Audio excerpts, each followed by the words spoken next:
modern era of Comedy Central roasts has produced certain archetypes among those invited to mercilessly mock any given year's semi-famous honoree. There are the veteran comedians, most notably Roastmaster General Jeff Ross, who has appeared on the past 13 roasts, including this Monday's roast of Rob Lowe.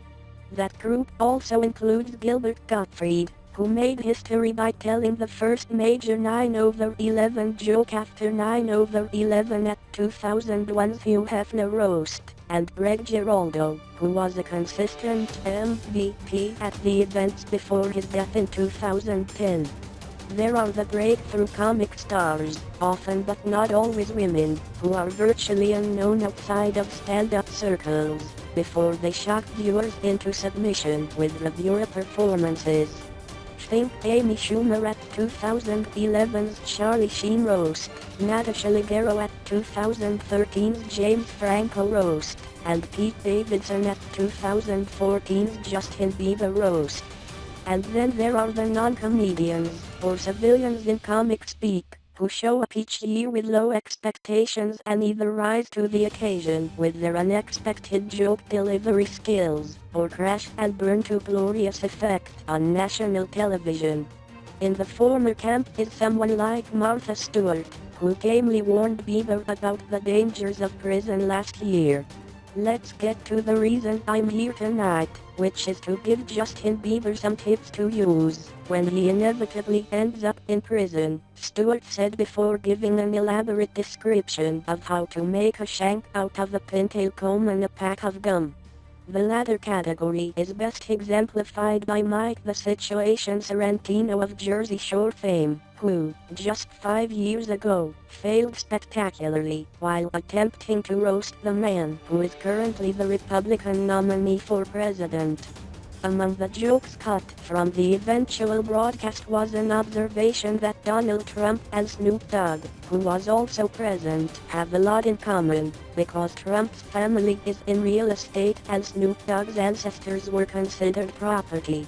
One hard-hitting joke that did make it on the air was directed at Trump's wife Melania, who was seated in the audience. "She married you for love," he told Trump. "Yeah, she loves money." When Sorrentino responded to boos from the crowd by saying, "This is my first time doing comedy," Jeff Ross shot back, "And your last."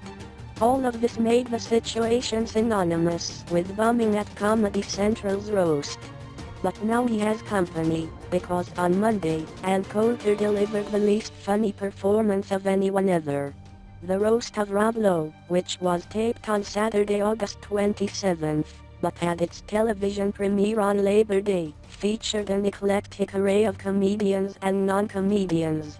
Jeff Ross and Pete Davidson were back, and Lowe's Tommy Boy co-star David Spade was on hand as roastmaster. Joining Coulter on the non-comedian side were recently retired NFL quarterback Peyton Manning and, even more inexplicably, the singer duo, who actually managed to deliver one of the best Coulter jokes of the night. "I do want to say, as a feminist, that I can't support everything that's been said tonight. But as someone who hates Ann Coulter, I'm delighted." Coulter, whose loose connection to Lowe was presumably predicated on their shared conservative politics, was unsurprisingly a favorite target for everyone else on the dais. Manning compared her to a horse, comedian Nikki Glaser compared her to Hitler, and Davidson straight up called her a racist cunt. We've heard plenty over the past week about how mean the jokes about Coulter were, but what about the jokes Coulter made herself?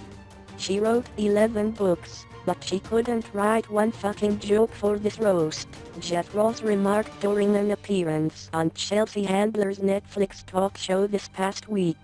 And if you noticed, there weren't too many cutaways of Coulter laughing at the jokes at her expense, as the other roasters tend to do. It's because she wasn't laughing.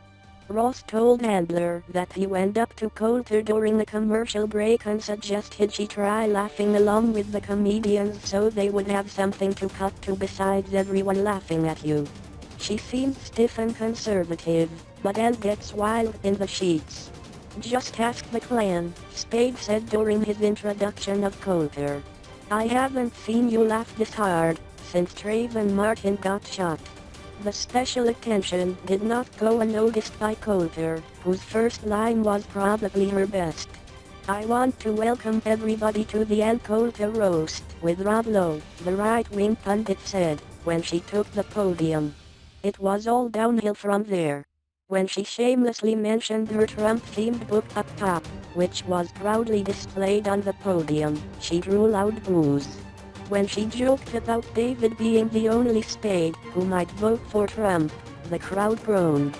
Her anti-Hillary Clinton jokes didn't fare any better. When she finally finished her short set, Coulter got a standing ovation from Rob Lowe but no one else. Following the event, Coulter told The Hollywood Reporter that she has no idea why she was invited by Comedy Central to roast Rob Lowe and claimed it just showed up randomly on her publicity schedule to promote her new book, not so cleverly titled In Trump We Trust. She also said she doesn't remember hearing many jokes until she took the mic. But despite all of the attention Coulter received before the roast even aired, Comedy Central President Ken Alterman insisted in an interview with the Daily Beast that she was not singled out by the other roasters and really should have known what she was getting herself into. We didn't prevent her from watching any roasts, Alterman noted. If she had started with the situation's Donald Trump disaster, perhaps she would have stayed away altogether.